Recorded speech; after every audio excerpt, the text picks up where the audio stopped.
중독의 특징이란 제목으로 상담학을 시작하도록 하겠습니다. 요사이 한국에 엄청난 마약이 들어와서 하여튼 사회 곳곳에 마약으로 인해서 고통받지 않는 곳이 없다 할 만큼 심각한 상황입니다. 며칠 전 경찰이 마약을 하고 뛰어내려서 죽는 일이 생겼죠. 이렇게 마약이 엄청나게 번지고 있는데 이런 중독의 현상들이 생길 수밖에 없는 특징들을 우리가 알아야 우리 사회에 잘못되어가는 환경들을 바꾸어 놓을 수 있을 줄 압니다. 그럼 중독이라는 것은 어떤 것을 말할까요? 중독에 대해서 이 사람이 중독이 됐을까 되지 않았을까를 판단하는 기준이 분명히 서 있어야 된다는 이야기입니다. 모든 논리와 이성으로 생각할 수 없는 충동의 모습을 보이는 사람, 이 사람은 일단 보통 사람과 다르게 볼 수밖에 없습니다. 그리고 통제되지 않는 행동을 하게 되어집니다. 정상적인 사고를 초월하죠. 물론 역발상이라는 단어도 사용합니다만 그와는 전혀 다르게 상식이 통하지 않는 모습을 보게 되어집니다. 그리고 집착이 얼마나 강하냐면요, 갈망과 몰입이 엄청나게 강해서 보통 사람들이 감당할 수 없을 만큼 집착력을 보이게 되어집니다. 그리고 무력 상태와 통제 상태로 오가는 모습을 보이게 되어지죠. 그리고 자신에게 문제가 있다는 사실을 전혀 인식하지 아니하고 부인하게 되어집니다. 그리고 자기 파괴적인 일들이 종종 발생하는데도 불구하고 자기가 파괴되는 것을 전혀 깨닫지 못합니다. 그리고 사람은 사람과 사람 사이에 서로 흐르는 감정이 있습니다. 그런데 모든 감정들이 참되어야 사람과 사람 사이가 편안하죠. 그런데 참된 감정이 전혀 없는 도피된 상태라고 할 수 있는 상태에 들어갑니다. 그리고 중독된 사람들의 가장 큰 특징은요, 자기를 정오합니다. 자기 태어남을 원망과 불평으로 내놓습니다. 그리고 중독자들의 가장 두드러지게 보여지는 게 뭐냐면 수치감과 죄책감에 쌓일 수 있다는 사실입니다. 그래서 그걸 잊기 위해서 더 깊은 곳으로 빠져들어가죠. 그리고 이 사람들에게 나타나는 특별한 분노는 억압된 분노가 있습니다. 표출하고 싶어도 표출하지 않은 것 같이 보이지만 그 억압된 분노가 어느 날 불쑥 튀어나오기 시작합니다. 그래서 상상도 못하는 불행들이 만들어지죠. 이 중독된 사람들은 자기가 중독되지 않으려고 하는 그 또한 자기 속의 자기가 서로 부딪혀서 갈등이 생기게 되어집니다. 그래서 끝없는 바람도 노력도 또 하루아침에 허물어버리고 또 깨어나면 그 바람과 노력이 또 계속 생기게 되어지고 그래서 끝없는 자기 속의 아픔을 갖게 되어지죠. 그런데 부작용으로 인해서 정말 힘들어하면서도 중단하지 못하는 나약함을 가지고 있기 때문에 중독자가 나옵니다. 중독자들은요, 대부분 다 좀 성격이 유한 사람들이 많습니다. 그래서 평소에는 참 차분한데 괜찮은데 그 사람이 중독된 약품만 들어가면, 물론 알코올도 마찬가지입니다만, 들어가면 사람이 달라지는 겁니다. 그래서 중독은 항상 가지고 오는 게 뭐냐면요, 잠깐 주는 쾌락을 가지고 옵니다. 그 쾌락 때문에 끊임없이 마약에 취하게 되어집니다.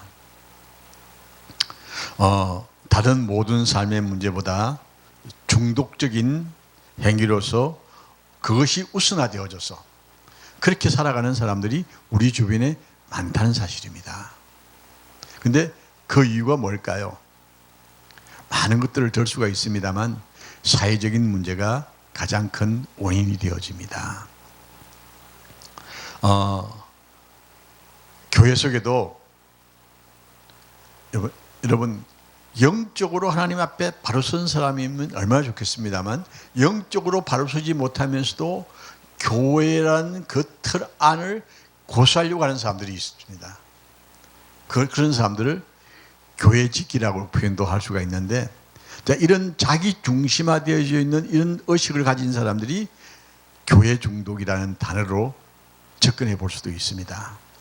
그러니까 하나님의 말씀이 아닌 자기 생각을 가지고 그것이 곧 교회의 전부라고 생각하는 사람들도 없잖아 있습니다.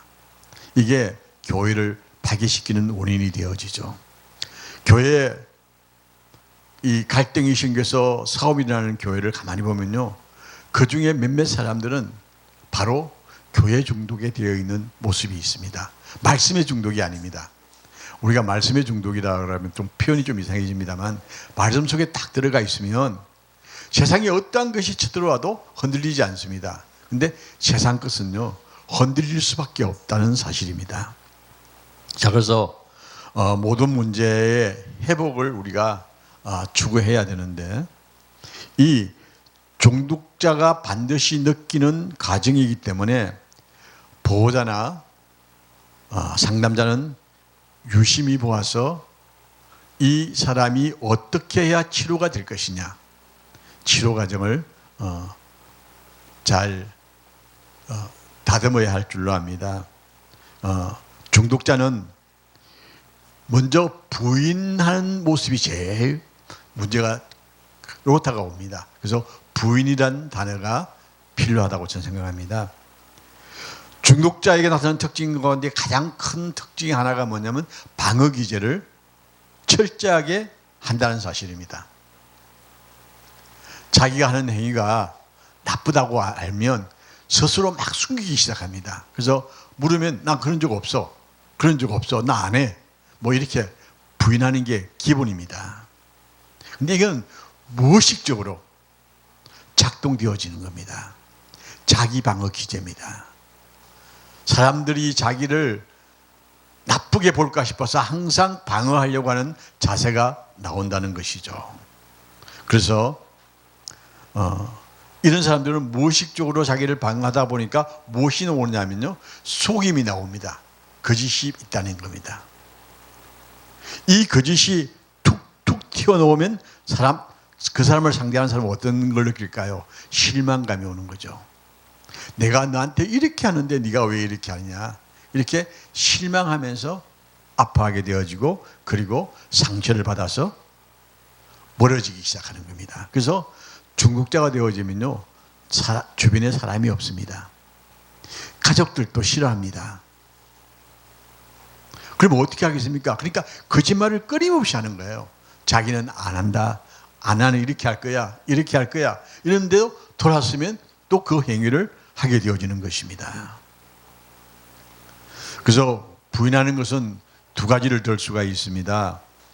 의식적인 부인이 있습니다. 알면서도 인정하지 않는 것이죠. 그리고 무의식적인 부인이 있습니다. 자동적으로 거짓말이 입에 배어 있는 것이죠. 무의식적으로 나타나는 이 현상을 방어 기제라고 이야기를 합니다. 중독의 주는 뭐냐면요, 깊은 죄책감과 수치감 때문에 중독에 대한 깊은 부인이 나온다는 것입니다.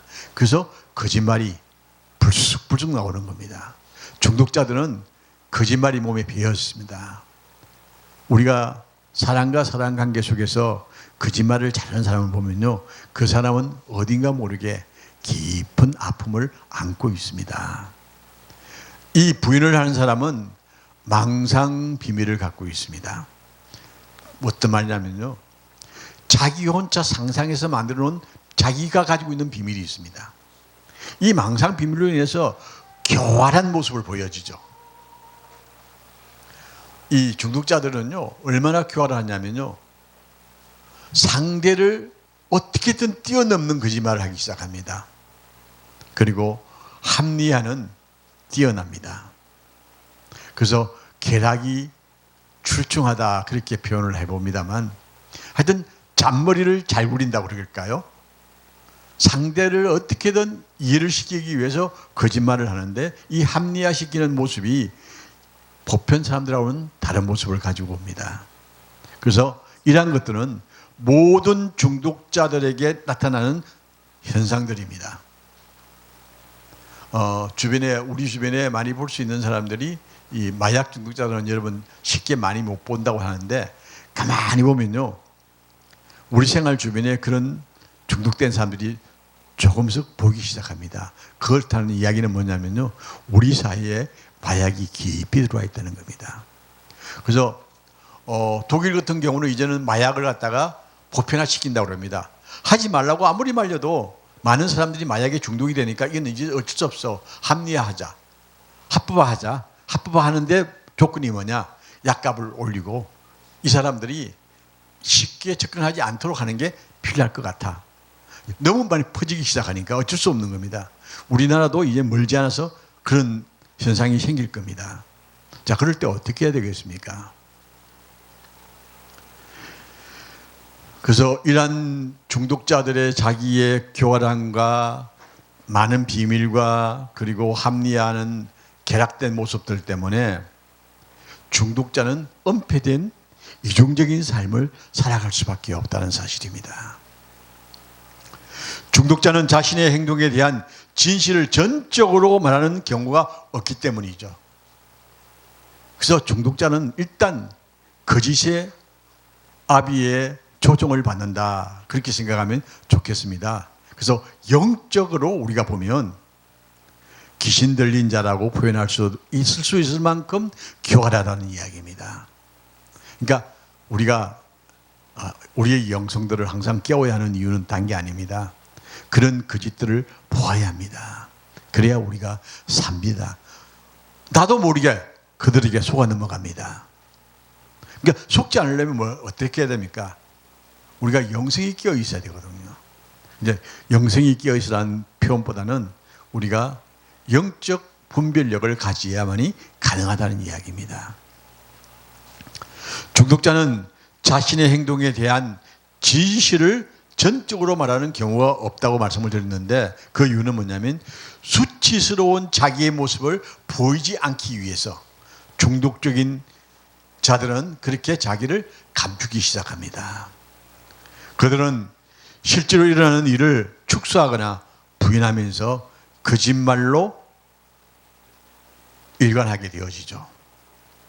그래서 이거는 오랜 세월 동안 거쳐서 형성된 강력한 부인을 깨트린다는 것이 결코 쉬운 일이 아닙니다. 하는 말마다 거짓말인데 어떻게 깨트립니까? 그 말도 거짓말인데. 이렇게 중독된 사람들은 자기를 합리화시키기 위해서 끊임없이 거짓말을 가지고 우리를 혼란케 만드는 것입니다. 그래서 중독자는 부인함을 힘입어서 무성하게 살아나고 스스로 보존하게 되어집니다. 그래서 숨기는 거죠. 부인을 통해서 계속 자기를 숨기는 겁니다. 개인의 어둡고 비밀스러운 생각 속에 무엇이 찾아올까요? 내가요 숨기고 자꾸 숨기고 중독자들이 숨기면요 뭐가 오느냐면요 질병이 찾아옵니다. 그래서 중독자들은 끊임없는 병이 시달립니다. 왜냐하면 몸의 리듬이 깨어졌기 때문입니다. 우리도 있잖아요. 여름에 에어컨 너무 쉬는 거 좋아하지 마십시오. 에어컨 계속 쉬다 보면요 나 자신도 모르게 내 자율신경이 깨어집니다. 내 자율신경이 깨어지면 뭐가 올까요? 병이 찾아옵니다. 제일 많이 오는 게 당뇨예요. 당뇨는 인슐린의 자율신경이 깨어졌기 때문에 오는 병이잖아요. 이게 몸의 자율신경이 깨어진다는 것은 많은 병을 부르는 요인이 되어집니다. 마찬가지로 중독자들도 중독이 되어지면 질병이 찾아옵니다.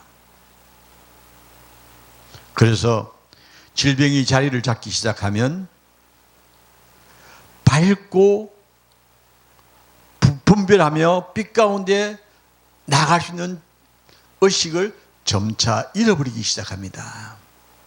그리고 자기가 빛 가운데 걸어가고 싶어도 그런 이야기를 다른 사람과 할 수 없는 상태가 되어졌기 때문에 그 사람은 점점 빛 가운데 걸어가는 사람은 상호작용을 할 수 있는 사람을 싫어하게 되어집니다. 그래서 여러분 중독자들에게 예수 이야기 한번 해보십시오. 무조건 거부합니다. 그거는 뭐냐면요, 자기와는 반대되는 모습을 하고 자기는 생각하기 때문입니다. 그것은 뭐냐면 수치감에 기반을 두고 있기 때문에 이 중독자들이 가지고 있는 이 질병들은 수치감에 의해서 만들어진 질병이기 때문에 중독자로 하여금 중독 상태를 시인하고 그리고 치료를 받아야 한다는 사실에 대해서 스스로 자기를 가로막기 때문에 그런 사람들이 자기에게 다가오는 걸 싫어하는 겁니다. 그래서 우리 사이에 중독자가 많아진다는 이야기는 하나님의 나라를 우리가 건설하는 데 가장 나쁜 요인으로 작동하기 때문에 우리는 우리 사회 속에 이런 중독자들이 없도록 우리가 노력을 하지 않으면 안 된다는 사실입니다. 자신의 심각한 중독된 모습을 인정하고 싶은 사람 누가 있겠습니까?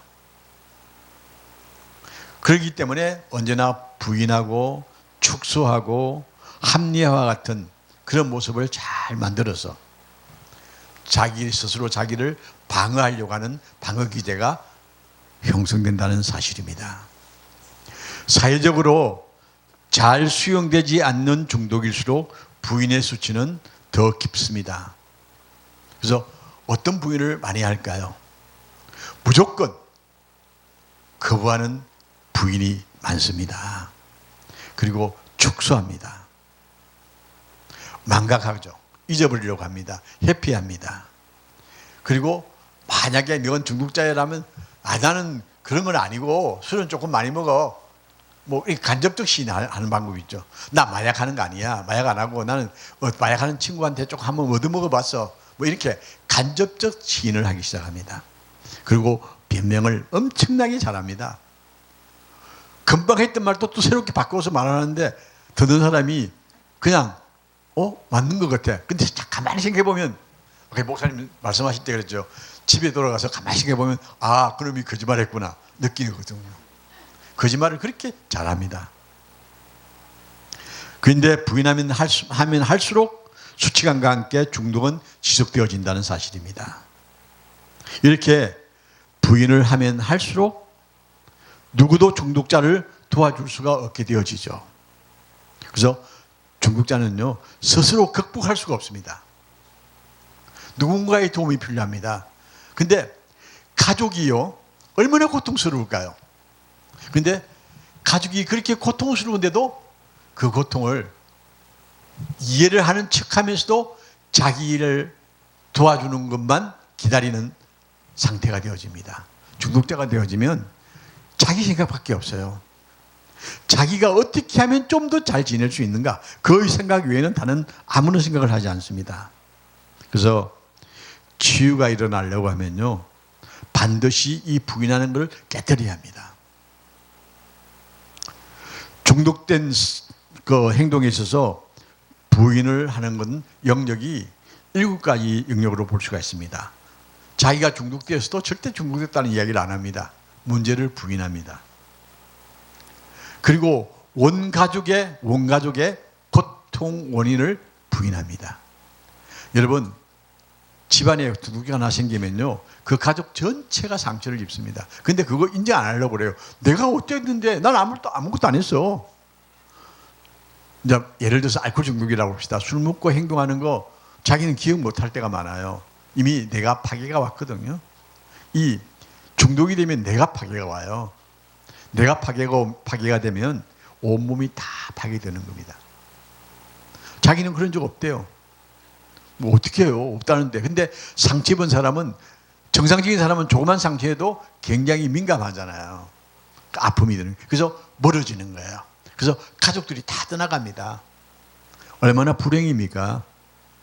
오늘 우리가 살아가는 세상은요, 함께 하지 않으면 살아갈 수 없는 세상이에요.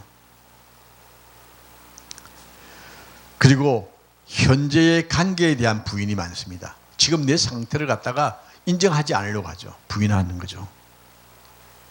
그리고 사랑의 결핍이 존재한다는 것을 부인합니다.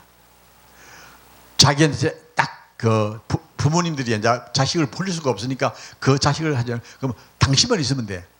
필요한 사람만 있으면 된다는 이야기. 다른 사람은 다 필요 없다는 겁니다. 그리고 다른 사람이 분노를 해도 그 분노의 원인을 알 수가 없다고 부인하기 시작합니다. 그리고 자신에게 도움이 필요하다는 것을 부인합니다. 그러니까 도와주러 가도 필요 없다는 겁니다. 이렇게 7가지 정도를 부인하죠. 근데 여기서 이제 뭐냐면요, 이 부인하는 원인이 뭐냐? 억압된 감정이 있기 때문입니다. 이 억압된 감정을 우리가 잘 지켜봐야 하는 게 뭐냐면요, 이 억압된 감정을 갖다가 우리가 자칫 잘못하면 충동질을 시켜서 폭발하게 만들 수도 있습니다. 그래서 상담할 때 상담자가 중독자에게 접근할 때는 이 억압된 분노가 자연스럽게 순환될 수 있도록 다가갈 수 있는 훈련이 필요하죠. 자, 중독의 매개체는 무엇일까요? 여러분, 중독이 되는 원인이 뭘까요? 중독의 매개체가 무엇일까 하면요, 감정을 억압하고 질식할 것 같은 어긋난 행동에 생활에 들어오기 시작하면 이것 때문에 중독될 확률이 높다, 특징이다, 그렇게 할 수가 있습니다. 여러분, 우리는 그 중독된 사람을 별로 만날 수 있는 환경들이 아니잖아요. 그러다 보면 드라마나 영화 같은 데 보면 재벌 2세들이 막 중독된 모습을 많이 드라마에 많이 나오더라고요. 뭐냐면 아버지가 자기에게 물려줄 수 있는 것이 있기 때문에 아버지의 말을 안 들을 수가 없잖아요. 그러니까 그게 억압받는 자기의 감정이 이런 중독으로 나간다는 얘기예요. 그러니까 부모가요, 자녀들과는 진짜 대화를 많이 해야 됩니다. 서로 감정이 어긋나지 않도록 필요한 겁니다. 특히 상담을 하시는 분들 가운데서도 자녀들과 관계가 좋지 않은 사람들도 많이 있거든요. 이건 뭐냐면 자기만 잘나서 안 된다는 얘기입니다. 같이 가줘야 됩니다. 우리의 삶은 동행입니다. 함께 가야 합니다. 잘난 사람 못난 사람 없다, 우리는 인식하는 게 기본이거든요. 우리는 하나님 안에서 하나라는 생각을 가져야 되는데 이게 잘 안 될 때가 많아요. 그래서 이러한 것들이 상대에게 다가가면 억압의 감정이 만들어진다는 사실입니다. 이것은 상처, 분노, 죄책감, 수치심, 적개심, 모든 것들이 포함되어진다는 사실입니다.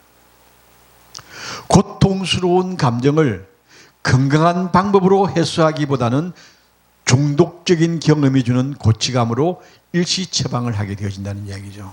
다시 말하면요, 자기의 감정이 막 억압되어 있는데 풀 길이 없어요. 그래서 마약을 해도 잠시 잊어지잖아요. 술을 먹어도 잊어지잖아요. 여러분, 담배도 피우면요, 순간적으로 잊어집니다. 니코틴은요, 사람의 뇌를 갖다가 편안하게 만드는 요소가 있어요. 순간적으로 잊혀집니다. 그래서 하가 되기 나면 담배 피우러 나가잖아요. 전 담배를 한 번도 안 피워봐서 그게 뭔지를 모르겠는데 이 니코틴이 갖고 있는 성분은 사람을 순환케 하는 일을 합니다. 그래서 감정이 누그러지는 듯이 느껴집니다. 이렇게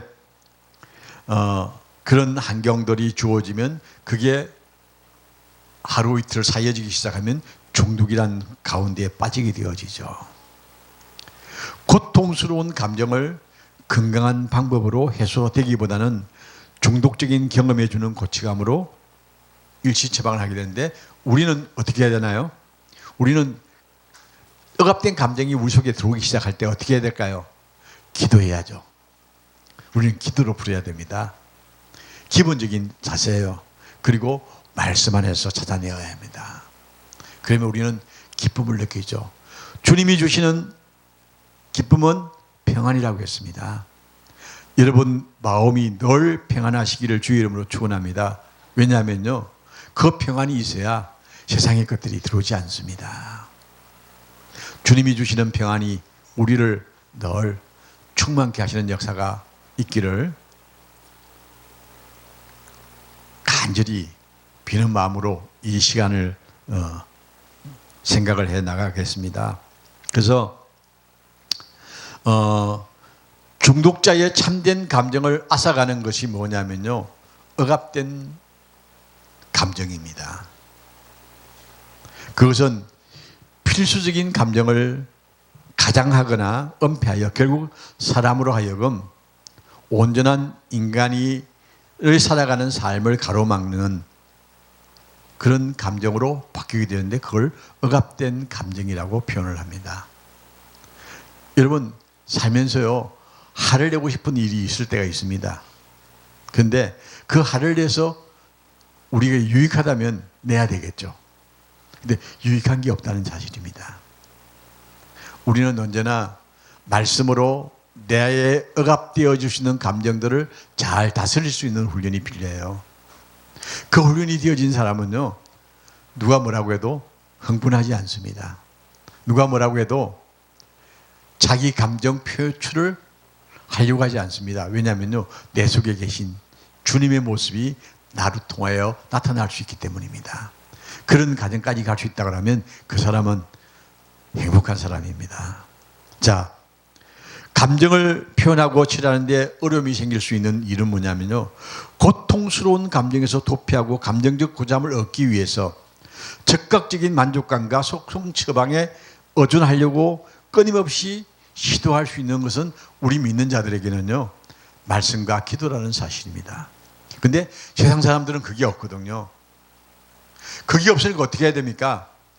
자기를 순간적으로 자기를 감출 수 있는 것들을 추구하게 되어집니다. 마약이나 알코올이나 니코틴이나 다 이런 것들이 그 자기의 억압된 감정을 다스리기 위해서 하다 보니까 거기에 중독이 되어지는 모습이 나오게 되어지죠. 많은 중독자들은 자질에 대한 내성지수가 낮은 사람이 그렇게 나타나게 되어집니다. 자, 내성지수가 낮은 사람이라는 어떤 사람이냐면요, 온유한 그 성격이 이게 자기 생각을 팍 펼치 못하는 사람이 있잖아요. 보면 내성적인 사람도 있잖아요. 이런 사람들이 중독자가 될 확률이 많습니다. 그래서 우리 기분 좀 나쁘면요, 나 그 말에 기분 좀 나쁘거든 웃으면서 이야기하는 게 좋아요. 나 기분 좀 나쁘거든. 그렇지만 나 참으려고 해. 그러니까 너 이해해줘. 뭐 이렇게 이제는요, 아주 지혜롭게 자기 감정을 표출해 줘야 돼요. 자기 감정을 표출하지 못하면 이 억압된 감정들이 뭘 찾느냐면요, 그 감정을 감추기 위해서 필요한 것들을 추구하게 되어진다는 사실입니다. 특히 현대사회는요, 이 은근히 우리를 괴롭히는 것들이 있어요. 왕따시키는 거 있잖아요. 여러분 될 수 있으면 사람을 이렇게 밀어내는 작업 하지 마세요.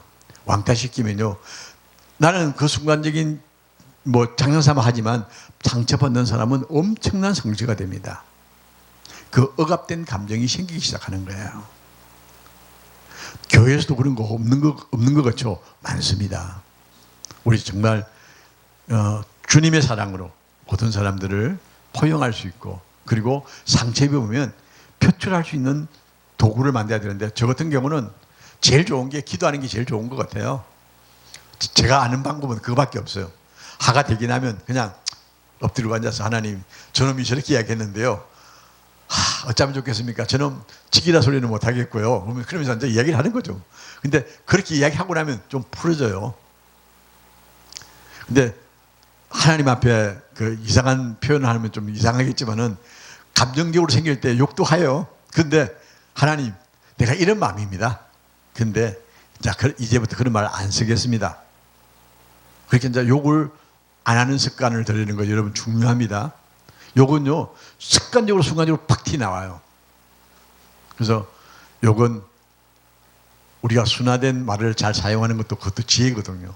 그래서 하나님의 말씀 안에서 우리가 바르게 견디기 위해서 자기 관리가 필요한 줄 압니다. 어쨌든 이렇게 내성 지수가 낮아지고 감정적인 분출을 빨리 못하고 기분의 기복과 불안정감에 매우 민감하게 영향을 받는 사람일수록 중독자가 나오기가 쉽습니다. 자, 불안정한 감. 뭔가 모르게 좀 불안해요.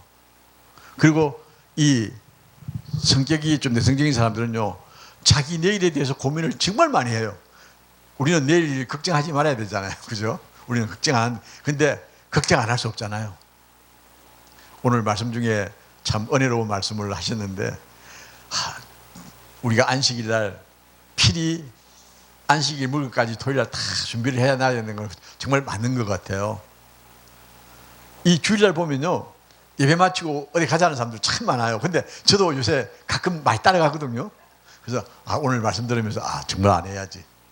안식일 날 준비 다 정말 해야 되고, 안식일 준비를 어떻게 해야 되겠다는 걸 오늘 깨달았습니다. 정말 감사한 은혜를 입었는데, 우리가 안식일에 대해서 그냥 아주 편안하게 생각할 때가 참 많거든요. 그래서 안식일은 마치 내 날인 것 같아요. 예배만 마치고 나면 저는 밖으로 잘 나갑니다. 같이 음식 먹으러 가고 있는데 이건 아니구나. 그런데 가장 중요하게 하신 말씀이 내 안에 계신 주님이 안식해야 된다는 거. 그 정말 은혜로운 말씀이었어요. 내 안에 계신 주님이 안식해야 된다. 내가 안식이 아니라 내 안에 계신 주님이 안식해야 된다는 이 말씀 들으면서 그래, 내가 그거 몰랐구나.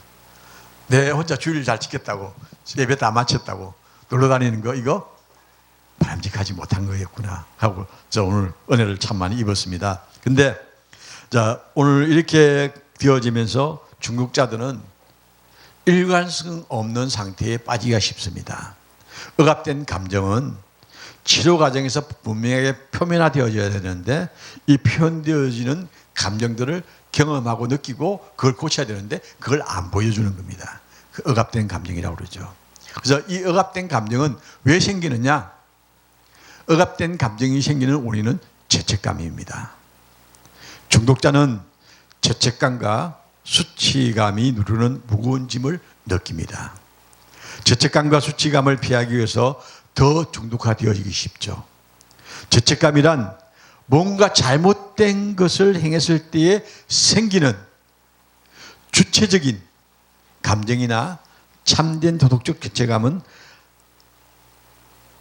자기 속에 있기 때문에 그렇습니다. 특히 우리 기독교인들 가운데에 중독자들을 가만히 보면요, 이게 늘 부딪혀 있습니다. 자기가 그래도 하나님의 말씀을 들었기 때문에 내가 하나님 말씀을 들었는데 이건 아니야 하면서도 그걸 하니까 자기에게 수치감을 느끼는 겁니다. 죄책감이 오는 거죠. 그래서 우리가 계명을 어기면 결과가 생기잖아요. 계명을 어기면 생기는 게 뭐냐면 죄잖아요. 그것처럼 이 죄책감이 생기는 것도 마찬가지입니다. 자기가 정상적인 생활을 하지 않는구나, 자기를 알아요. 자기가 자기를 모르면 어떻게 해요? 자기는 자기를 아는데 그 죄책감이 밀려오니까 그걸 뛰어넘기 위해서, 그걸 잊기 위해서 더 중독화에 빠지는 것입니다. 중독자의 여러 가지 잘못된 선택을 하여서 그러한 잘못된 행동에 반복적으로 빠져왔기 때문에 죄책감은 깊은 자기의 아픔으로, 문제로 나타나게 되어지는 것이죠. 또한 그 죄책감이 생기는 이유는 뭐냐면 끼어진 관계. 내가 중독이 되면 내 주변의 사람 다 떠납니다. 안 떠날 것 같죠? 다 떠납니다. 근데 부모는 안 떠날 수가 있어요. 근데 나머지는 다 떠나요. 요새는요, 제일 먼저 떠나는 사람이 제일 가까운 사람이라고 그러죠. 가족 중에서 제일 가까운 사람이 누구예요? 동반자. 단장 이혼해요. 그러니까 이게 이런 문제가 발생하기 시작하면 이 사람은 떠남에 대한 아픔도 느끼지만 이 사람이 떠나는 이유도 알아요. 내가 이거 하기 때문에 그래. 이제 아니까 그게 이제 죄책감이 생기면서 그걸 잊기 위해서 더 하는 거예요.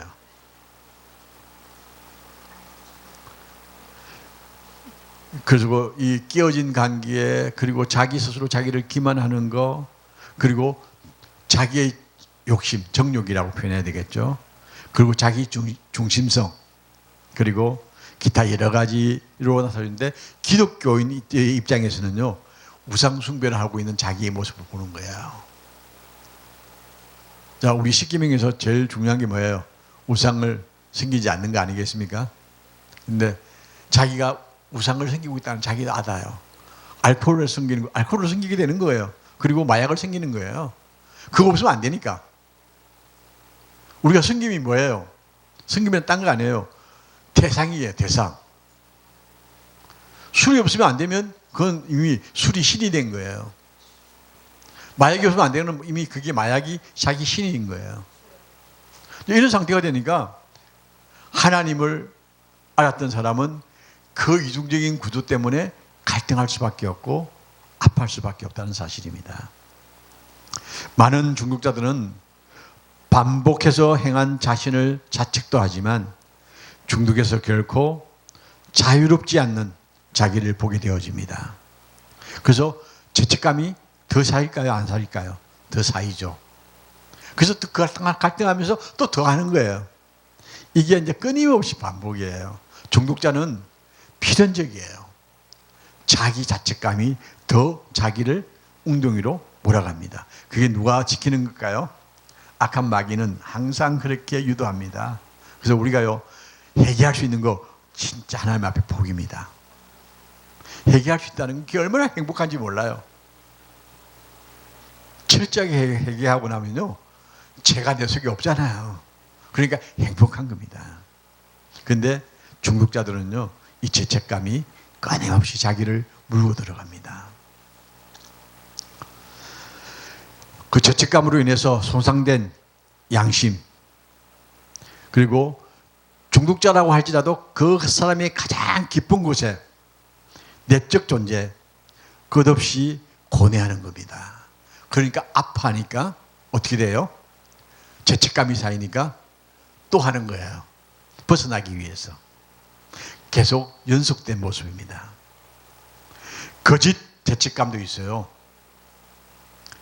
이 병리적인 죄책감, 중독자의 문제 중에 심각한 모습이기도 합니다만, 이 거짓된 죄책감을 만들어냅니다. 자기는 다시 안 할 것 같아. 돌아서면 또 하거든요. 거짓이에요. 그래서 거짓의 아비가 항상 중독자들에게 역사하고 있다는 사실을 우리가 기억해야 합니다. 병리적인 죄책감도 부자했거든요. 아프니까 몸이 아프니까 이건 나 안 해야 되겠어. 근데 돌아서면 또 해요. 그것을 참된 우리가 도덕적 죄책감도 있잖아요. 내가 이건 도덕적으로는 안 맞다.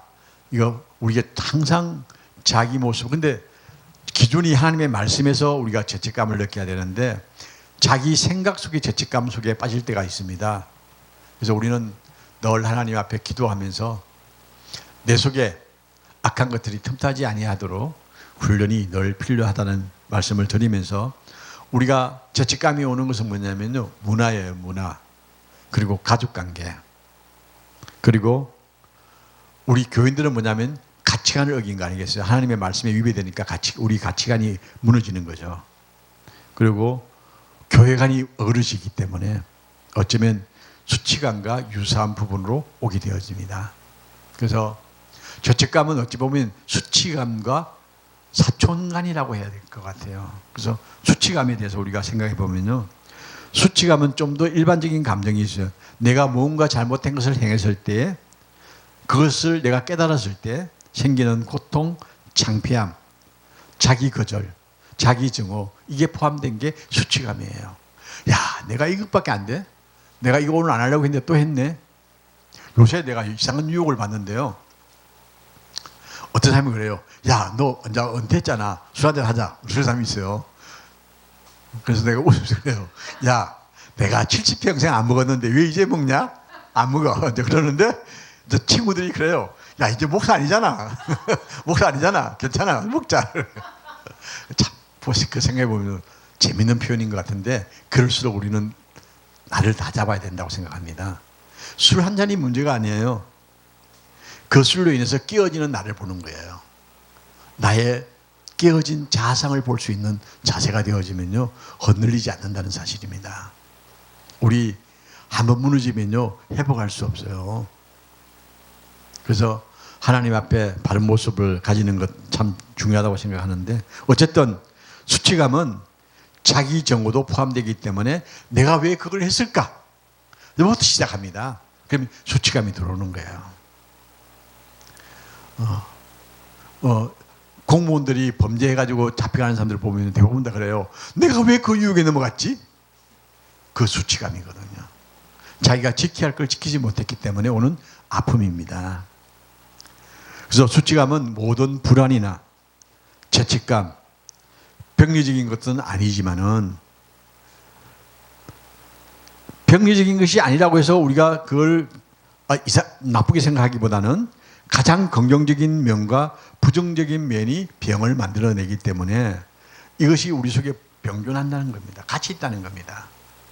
유혹이라는 건요, 할까 말까 할 수 있는 거잖아요. 할까 말까.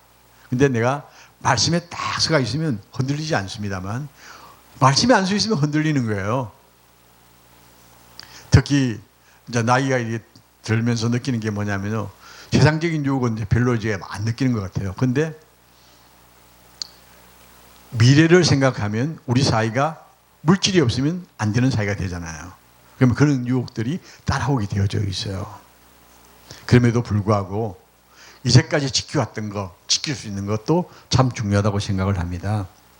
자, 경건한 수치감을 우리가 가져야 되는데, 개인적인 겸손과 경계선, 이게 항상 우리에게 있어야 합니다. 우리 경계선은 항상 가지고 있어야 됩니다. 이 경계선이 오르락내리락 하면 이 사람은 범죄인이 되는 거예요. 경계선 장애. 여러분, 우리 사회가 지금 경계선 장애자가 참 많아요. 나쁜 일인데도 불구하고 나쁜 걸 모르는 사람, 나쁜 일을 해놓고도 내가 나쁜 거 했다고 모르는 사람, 이런 사람을 경계성 장애인이라고 그럽니다. 우리 자신에 대한 제약됨과 신앙적 기준 내지는 도덕적 기준에 미치지 못함을 인정할 때에 생기는 것이 수치감입니다. 성경은 마땅히 수치감을 느껴야 할 때 전혀 수치감을 느끼지 못하는 사람에 대해서 스가랴서는 이렇게 말씀하고 있습니다. 불의한 자는 수치를 알지 못하는도다. 불의한 자는 수치를 알지 못하는도다. 여러분, 나쁜 마음이 들어오면요, 수치감 못 느껴요. 단장 눈에 보이는 게 더 좋거든요. 근데 지나고 나면 그게 수치감이에요. 자기 일생을 망치는 겁니다.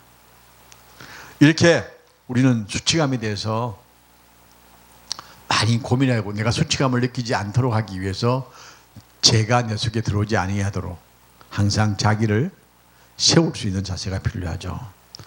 지나친 수치감은요, 병리적일 때가 많습니다. 그래서 그거는 때로는 역기능의 산물이기도 합니다.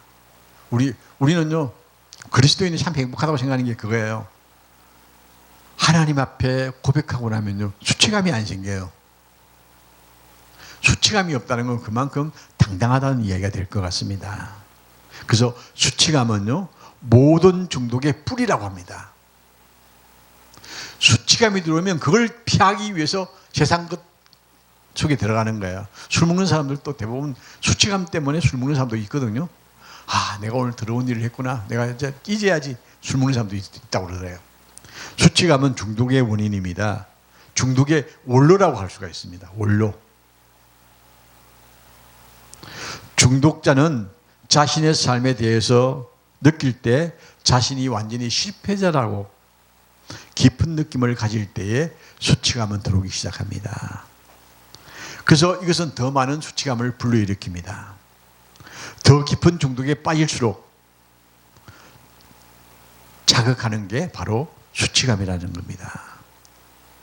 수치감은 몇 가지로 들 수가 있는데, 문화에서 수치감을 느낄 수가 있습니다. 좀 많이 못 배우면요, 내가 못 배워야지는 수치감을 또 느끼는 사람이 있어요. 못 배우면 배우면 돼요. 전 요새 신나는 게, 모르는 거 있으면 배우면 돼요. 뭐 아쉬워요. 이제 눈치 볼 거 없잖아요. 옛날에는 목사로 있을 때에는 그게 교인들 앞에서 이게 부끄러운 거 나타내는 것이 참 싫더라고요. 근데 지금 하나도 안 부끄러워요. 공부하는 게 신나는 거예요. 요새는 제가 배우는 게 참 많아요. 저녁 시간은 사람들 절대 안 만나요. 배우러 다니는데 그게 너무 행복해요. 그런 문화적인 부분. 근데 그거 못 배웠다고 해서 뭐 수치감 느끼면 안 되는 거예요. 근데 옛날에는 그걸 느꼈다는 거예요. 그 사회생활도 목사로 살았으면 사회생활 등한시한 게 당연한 거니까 그것도 배워야 되는 거예요. 그리고 가족관계도 마찬가지고 그 기준을 어기는 것도 그렇고 그래서 분명하게 경험하는 것들을 통해서 나는 수치감들을 스스로 깨는 훈련이 필요하다는 겁니다. 그래서 개인이 속한 집단, 사회 집단, 당황스러움, 창피, 굴욕. 근데 저는 요사이 굉장히 가슴이 아픈 일을 고민을 하고 있는 게 하나 있는데요. 난 그 수치감을 좀 느끼는 기분이에요. 대통령이 9월 1일 날 외교구락부에서 어떤 이야기를 했냐면요. 일본을 반대하는 사람들은 친일파가 되라는 이야기와 똑같은 건데 일본을 반대하는 사람은 공산주의자일 확률이 많다. 그런 의미로 이야기를 했어요. 저 그 이야기 듣고 내가 굉장히 생각을 참 많이 했어요. 아, 그럼 모두가 친일파가 되라는 이야기냐? 혼자서. 그냥 전 뭐 누구 정치인 누구를 뭐 싫어하고 좋아하고 이런 건 없어요. 난 항상 중간에서 평가를 하는 입장인데 아, 저건 좀 너무 오버했다. 너무 넘어섰다. 그럼 친을 해야 정상적인 이야기냐 하는 생각을 이제 하면서 고민을 많이 해요. 근데 제 개인적인 생각이에요. 제가 언젠가 제가 아시는 분이 저한테 선물을 하나 줬어요. 근데 일본 골프장에 가서 골프장에서 제일 좋은 옷이라고 골프 옷을 하나 딱 선물을 했더라고요. 그래서 딱 보니까 예뻐요. 그래서 한번 딱 입었어요. 근데 마크를 딱 보니까 이게 일본 마크야. 그래서 내가 이제 인터넷에 딱 찾아보니까 최고 좋은 골프복이에요. 그런데 일제라는 게 딱 드러나요. 그 내만 모르는 게 아니라 다른 사람도 보면 알 수 있잖아요. 그 이름이 딱 적혀 있으니까. 딱 한번 입었어요. 처음에 한번 입고 딱 나가서 좋다고 생각했는데 누가 또 보고 되게 좋다고 그러더라고요. 그래서 기분 좀 좋았는데 내가 확인을 해보니까 일제라는 게 딱 나오더라고요. 그래서 내가 그 옷을 지금 벗어놓고 아무도 안 입었어요. 왜냐하면 일제이기 때문에. 근데 그게 내 개인적인 감정이에요. 내 개인적인 감정인데 대통령께서 일본을 무조건 반대하는 사람은 공산주의다? 근데 물론 언어의 차이는 또 있을 수가 있어요. 말이 더 보태질 수도 있는데 그걸 듣고 내가 혼자서 고민을 엄청나게 했어요. 야, 내가 그러면 옛날처럼 한번 또 데모를 한번 해봐? 이제 그런 생각도 하다가 참자. 이 나이에 무슨 데모를 하냐? 그러고 그러면서 이제 생각을 하면서도 그 감정이 안 사라지는 거예요. 예, 굴욕적이다. 저는 생각을 하고 있어요. 굴욕적 행위는 바람직하지 않다. 저는 생각을 합니다. 이 굴욕적인 생각이 들어올 때는요, 나 자신에 대한 뭔가 잘못되어 있다는 것을 느낄 때 그런 생각이 들어오잖아요. 그래서 이런 굴욕감이 생기지 않도록 대통령께서 좀 더 진중하게 이야기를 해주시면 좋겠다 하는 생각을 해봤습니다. 그래서 중독의 경우는 특히 더 심각하다 이걸 생각하면서요. 자기 판단에 의해서 자기를 거부하고 자기 정하는 건 좋은 것 아니다. 그래서 자기 판단하지 말자. 우리는 하나님께 맡기니까 하나님 앞에 기도하는 게 중요하다는 겁니다. 중독자는 다른 누구도 갖지 않는 문제가 자신에게 있다고 느낄 때에 그런 문제가 들어오니까 설사 그런 사람이 있다고 할지라도 나는 그렇지 않다 할 수 있는 자기 자신에 대한 인정, 이게 필요하다는 이야기입니다. 그리고 수치감을 느끼는 것은 어쩌면 중독자가 되는 길이라고 생각할 수가 있습니다. 그래서 우리는 예수 안에서 교회 교인이 많다 작다 때문에 고민하는 목사님도 많거든요. 요새 젊은 목사들 그래요. 목사님 우리 교회가 성장이 안 돼요. 교인이 얼마 그래서 그게 뭐가 중요하냐. 그런데 그 사람은 중요하거든요. 내가 보기에는 중요하지 않는데 가치관의 차이인데, 근데 수치감은 가지지 말자는 이야기를 하면서 수치감은 자기 정오, 불안, 우울증, 혼돈, 고개 숙인 자기의 모습, 그리고 눈 맞춤이 없는 인생, 회피하는 모습, 축 늘어진 어깨, 여기서부터 수치감이 들어오기 시작합니다. 여러분, 어깨는 당당하게 펴십시오. 아무리 없다고 해도 뭐 없다고 해서 누가 뭐 내보고 주는 거 아니거든요. 없다고 해서 가져가는 것도 아니고, 그래서 기죽지 말자는 이야기입니다. 그래서 희망을 상실한 모습이 수치감이 들어오기 시작합니다. 자기 정체에 빠져서 습관적인 생활 방식 바꿔야 합니다. 우리는 당당해야 합니다. 당당할 수 있는 모습은 내가 하나님의 자녀이기 때문에. 너무 금방진 이야기인지는 모르겠습니다만 난 누구한테도 고개 안 숙이고 싶어요. 왜냐하면요, 내가 하나님의 자녀인데 뭐 고개 숙일 게 뭐 있어. 자만에 가까운 당당함이라고 할 수가 있는데 전 그거 안 버리고 싶어요. 물론 사람과 사람 관계 속에서 겸손하게 할 수는 있습니다만 전 하나님의 자녀라는 이 가치를 버리지 않고 싶다는 생각입니다. 수치감이 묶인 사이클이 계속 발생하게 되어지면 동조와 호소를 이어지는 반복적인 무기로 거듭나면서 점점 의식화 되어지면 다른 물질에 자기를 의존하기 시작합니다. 그래서 중독화가 되어지는 것이죠. 그래서 우리가 중독자의 모습을 보려면 이렇게 특징들을 보면서 아, 중독이라는 게 있는 것이구나. 물론 또 많은 것들이 있습니다만 오늘 간략하게 이것만 오늘 챙겨서 함께 나누어 보았습니다. 감사합니다.